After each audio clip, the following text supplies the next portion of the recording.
మొత్తం 10 రౌండ్ల కౌంటింగ్ అయితే పూర్తయింది. 10 రౌండ్ల కౌంటింగ్ పూర్తయిన తర్వాత దాదాపు నవీన్ యాదవ్ ఒక కొత్త రికార్డ్ అయితే సృష్టించారు. ఎప్పుడైతే జూబ్లీహిల్స్ కాన్స్టిట్యున్సీ ఏర్పడిందో 2009లో అసెంబ్లీ నియోజకవర్గం మొదటిసారిగా ఏర్పడిన తర్వాత కాంగ్రెస్ పార్టీ నుంచి పోటీ చేసిన విష్ణువర్ధన్ రెడ్డికి 21,740 ఓట్లు వస్తే ఎమ్మెల్యే దివంగత ఎమ్మెల్యే మాగంటి గోపీనాథ్ 2023లో 16,337 ఓట్లు సాధించాడు.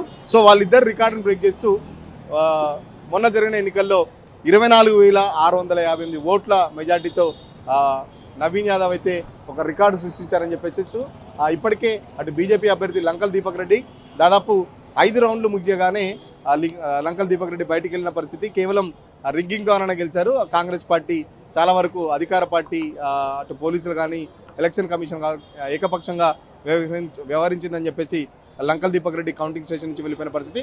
మరో పక్కన మాగంటి సునీత ఏదైతే బీఆర్ఎస్ అభ్యర్థి కూడా ఉందో మాగంటి సునీత కూడా వెళ్ళేటప్పుడు చాలా వరకు హంగామా అయింది. కార్యకర్తలు కాంగ్రెస్ పార్టీ కార్యకర్తలు రేవంత్ రెడ్డి జిందాబాద్, నవీన్ యాదవ్ జిందాబాద్ అంటూ కూడా పెద్ద ఎత్తున నినాదాలు చేయడంతో పోలీసుల దగ్గరుండి మాగంటి సునీతను చాలా కట్టుదిట్టమైన భద్రతతోని వెహికల్ ఇచ్చి పంపించడం జరిగింది. సో మాగంటి సునీత కూడా మీడియాతో మాట్లాడి చాలా పెద్ద ఎత్తున ఆరోపణలు చేసింది. నైతికంగా బీఆర్ఎస్ గెలిచింది, ఇది కాంగ్రెస్ పార్టీ విజయం కాదు, అడ్డదారిలో కాంగ్రెస్ పార్టీ గెలిచింది, రిగ్గింగ్ చేసి గెలవడం గెలిపే కాదని చెప్పేసి చెప్తున్న పరిస్థితి. నా పైన అంటే ఆడబిడ్డ పైన ఎంత చేయాలనో అంత చేశారని చెప్పేసి రౌడీలతో భయపెట్టి ఓట్లు వేయించుకున్నారు. ఎందుకంటే మొన్నటికి మొన్న పోలింగ్ రోజు కూడా చాలా వరకు సంఘటనలు చూసాం. సో దానికి సంబంధించి కూడా మాగంటి సునీత చాలా పెద్ద ఎత్తున ఆరోపణలు చేసిన పరిస్థితి. మరొక పక్కన లోపల ఉన్నప్పుడు కూడా చాలా వరకు మమ్మల్ని ర్యాగింగ్ చేశారని చెప్పేసి కూడా కౌంటింగ్ లోపల మా పైన ర్యాగింగ్ చేశారు, మేము కట్టుకున్న చీరల పైన కూడా ర్యాగింగ్ చేశారు, అప్పుడే జూబ్లీహిల్స్లో రౌడీజం మొదలైంది అని చెప్పేసి కూడా మాగంటి సునీత ఆరోపణలు అయితే చేశారు. సో ఓవరాల్గా ఇట్లా ఉన్నా మాగంటి సునీత చేసిన ఆరోపణలకు సంబంధించి కేటీఆర్ కూడా ఇప్పుడు 2 గంటలకు ప్రెస్ మీట్ స్టార్ట్ అయింది. కేటీఆర్ ఏం చెప్తారనేది కూడా చూడాల్సిన పరిస్థితి. మరో పక్కన నవీన్ యాదవ్ ఆల్రెడీ కౌంటింగ్ అయితే పూర్తయింది. కేవలం గెలుపుకు సంబంధించిన ఆ పత్రాన్ని అధికారుల దగ్గర తీసుకొని ఇక్కడి నుంచి నేరుగా జూబ్లీహిల్స్లో ఉన్న ముఖ్యమంత్రి రేవంత్ రెడ్డి ఇంటికి వెళ్తారన్నట్టు సమాచారం ఉంది. మరో పక్కన నవీన్ యాదవ్ గెలుపుకు సంబంధించి మొదటి నుంచి చాలా వరకు ఇటు తెలంగాణలో కానీ అటు జూబ్లీహిల్స్లో చాలా వరకు బెట్టింగ్లు అయితే చాలా వరకు నడిచాయని చెప్పుకోవచ్చు. ఓవరాల్గా చూస్తుంటే కాంగ్రెస్ పార్టీ మొదటి నుంచి చెప్తుంది, మంత్రులు కానీ దాదాపు 20,000 పైగా మెజార్టీతో మేము గెలవబోతున్నామని చెప్పేసి చెప్పినట్టే జరిగింది. మరో పక్కన బీఆర్ఎస్ కాంగ్రెస్ తరపునే చాలా హోరాహోరీ పోటీ అయితే జరిగిందని చెప్పుకోవచ్చు. చివరి దశ వరకు బీఆర్ఎస్ అభ్యర్థి మాగంటి సునీత గట్టి ఫైట్ ఇచ్చారు. బట్ అది జరగకుండానే కాంగ్రెస్ పార్టీ అభ్యర్థి అయితే గెలవడం జరిగింది.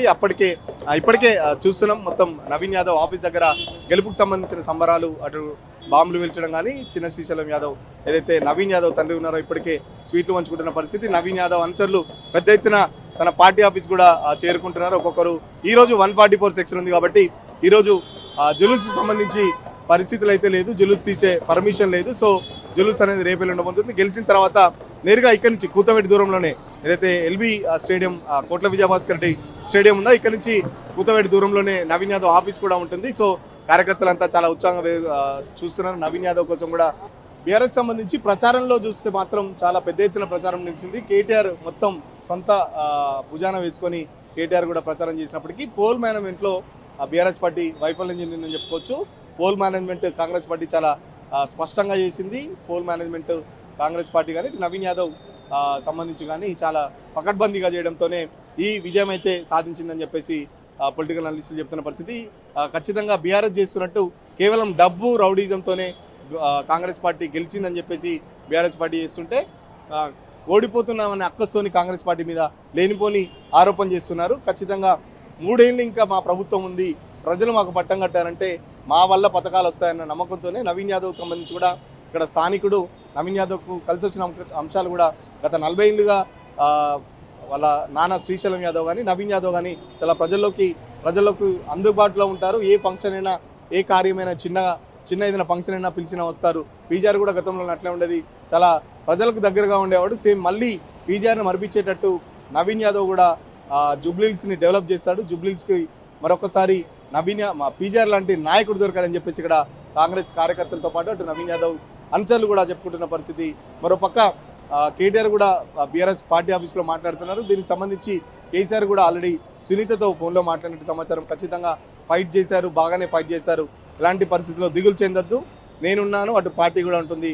మరో పక్కన కార్యకర్తలకు కూడా ఎవరు నిరాశ చెందొద్దని చెప్పేసి కేసీఆర్ కూడా చెప్తున్నట్టు సమాచారం. సో ఖచ్చితంగా బీఆర్ఎస్ పార్టీ బలాబలాలు చూసుకున్నా, ఇటు కాంగ్రెస్ పార్టీ బలాబలాలు చూసుకున్నా కేవలం అధికారంలో ఉంది. స్థానికుడు సంక్షేమ పథకాలు ఆగిపోతాయన్న ఉద్దేశంతోనే నవీన్ యాదవ్ గెలుపొందాడు. బట్ ఇలాంటి గెలిపే కాదు, ఖచ్చితంగా రౌడీజం జరిగింది, రిగ్గింగ్ జరిగింది. చాలా వరకు ఓట్ చోరీ, ఏదైతే రాహుల్ గాంధీ దేశం మొత్తంలో ఓట్ చోరీ అని చెప్పి తిరుగుతుంటాడు. మేము నెల రోజుల ముందు నుంచి కూడా చాలా వరకు దొంగ ఓట్లను పట్టించే ప్రయత్నం చేశాం. ఎలక్షన్ కమిషన్ కూడా చెప్పాం. బట్ ఎలక్షన్ కమిషన్ కానీ ఇటు పోలీసులు కానీ ఏకపక్షంగా వ్యవహరించారు. అందుకే కాంగ్రెస్ పార్టీకి విజయం తథ్యమైందని చెప్పేసి బీఆర్ఎస్ పార్టీ ఆరోపిస్తుంది. ఇది ఓవరాల్గా కౌంటింగ్ సంబంధించి ఓవరాల్గా చెప్తున్న వీడియో జర్నలిస్ట్ సతీష్తో సురేష్, తొలి వెలుగు కోసం. అసలైన తొలి వెలుగు. ఫాలో వాట్సాప్ @తొలి వెలుగు official.